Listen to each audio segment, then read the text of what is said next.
Hello बच्चों, स्वागत है आप सभी का हमारे वीडियो सीरीज जरा सी केमिस्ट्री में। ये हमारा तीसरा वीडियो है जरा सी केमिस्ट्री सीरीज का।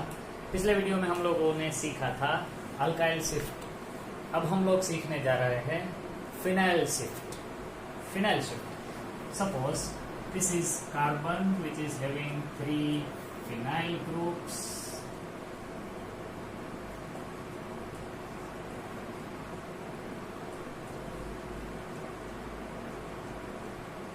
and here we have a carbocation. So this is a primary carbocation. So if one of these phenyl groups move towards this carbon, then this carbon will become tertiary carbocation which will be more stable. ये shifting हम क्यों कर रहे हैं? क्योंकि हमें more stable carbocation बनाना है। अगर मोर स्टेबल बन रहा है तभी हम लोग शिफ्टिंग करें, वरना शिफ्टिंग की जरूरत नहीं है। यहाँ पर प्राइमरी कार्बोकेटायन है, लेकिन अगर यहाँ पर हम लोग फिनाइल शिफ्ट करें, इसे भी कहेंगे 1,2 phenyl shift. So in that condition, one of these phenyl group will move to this carbon. So our structure will be like this. This will become carbocation and again यहाँ पर CH2 और उसके साथ जुड़ जाएगा ये हमारा फिनाइल रिंग। सो ऐसा होने के कारण दो बातें होती हैं। एक तो ये कार्बन जो टर्शियरी कार्बोकेटायन बनाता है विच इज मोर स्टेबल, और दूसरी बात यहाँ पर कॉन्जुगेटेड सिस्टम भी बन रहा है। देखिए pi sigma pi sigma pi sigma plus sigma pi sigma pi sigma pi sigma. So this is a complete conjugated system, and therefore this species or this carbocation is more stable than this. That's why phenyl shift will be occurred. एक और example लेते हैं, चलिए phenyl shift का ही, लेकिन यहाँ पर थोड़ा हम लोग चेंज कर देते हैं। Suppose this is our primary carbocation. At this carbon we have benzene ring and at this carbon we have benzene having NH2 functional group, and at this carbon we have benzene having NO2 functional group. अब क्या होगा? यहाँ पर तो ये तीनों अलग अलग है, यहाँ पर तो तीनों सेम ही थे। कोई भी एक फिनाइल को हम लोग शिफ्ट करें तो ये कार्बोकेटायन बन जाता था, लेकिन यहाँ पर तीनों फंक्शनल ग्रुप्स आर डिफरेंट। अब किसको शिफ्ट करें? तो यहाँ पर भी वही बात अप्लाई होगी। इनमें से जो भी group electron pair easily donate करने वाली टेंडेंसी रखता हो वो शिफ्ट होगा। सपोज फिनाइल को शिफ्ट करें, यहाँ पर इसके पास ही इलेक्ट्रॉन क्लाउड तो है ही, और अगर ये फिनाइल नेगेटिव बने तो ये आसानी से डोनेट करेगा। अब इन दोनों को देखना पड़ेगा।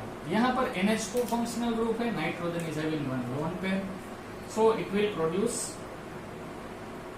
the same effect, mesomeric effect। वो इलेक्ट्रॉन को डोनेट करेगा बेंजीन रिंग के अंदर।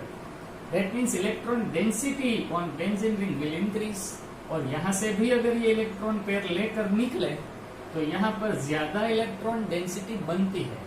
सो ये NH2 वाला फिनाइल नॉर्मल बेंजीन के मुकाबले इजीली डोनेट करेगा अपनी पेयर इस कार्बन को।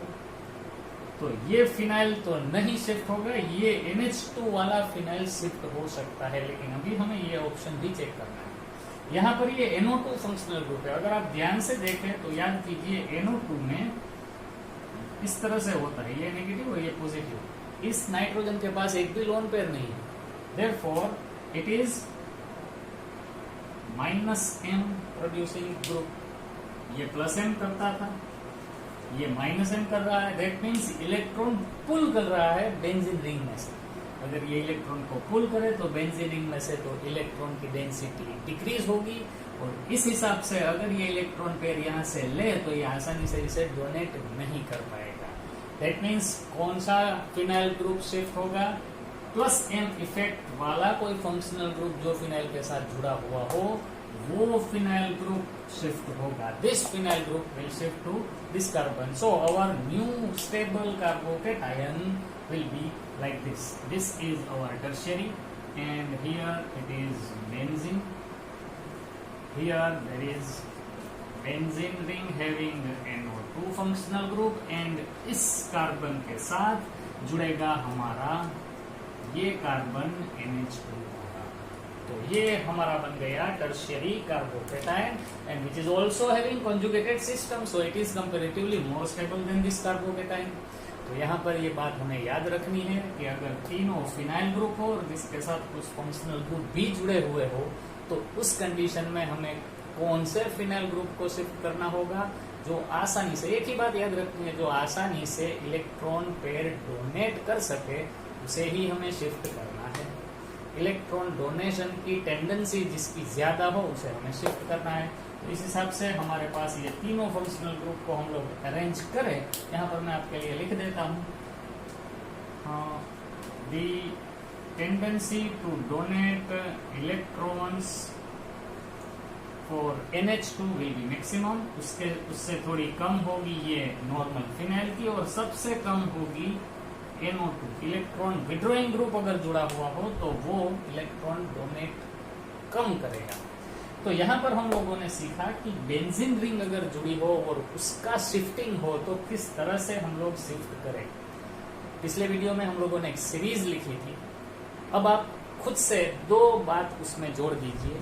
टर्शियरी अल्काइल ग्रुप आसानी से शिफ्ट होता था, सबसे ज्यादा टेंडेंसी उसकी ही थी, लेकिन उससे भी ज्यादा टेंडेंसी होगी फिनाइल की, क्योंकि फिनाइल के पास तो ऑलरेडी इलेक्ट्रॉन डेंसिटी है ही और अगर उससे भी ये पुल करे तो ज्यादा आसानी से इलेक्ट्रॉन डोनेट कर सकेगा। टर्शियरी अल्काइल से भी ज्यादा टेंडेंसी डोनेशन की होती है फिनाइल की और फिनाइल से भी ज्यादा टेंडेंसी होएगी H- की हाइड्राइड।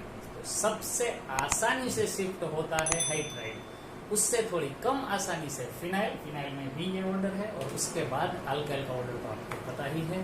तो इस वीडियो में इतना ही। ये जरा सी केमिस्ट्री, एक ही टॉपिक हम लोग सीखेंगे 5 या 7 मिनट के अंदर। तो ये हमने सीखा फिनाइल शिफ्ट। वीडियो पसंद आया हो तो लाइक करें और अगर आप नए हो तो प्लीज इसे सब्सक्राइब करें। ओके।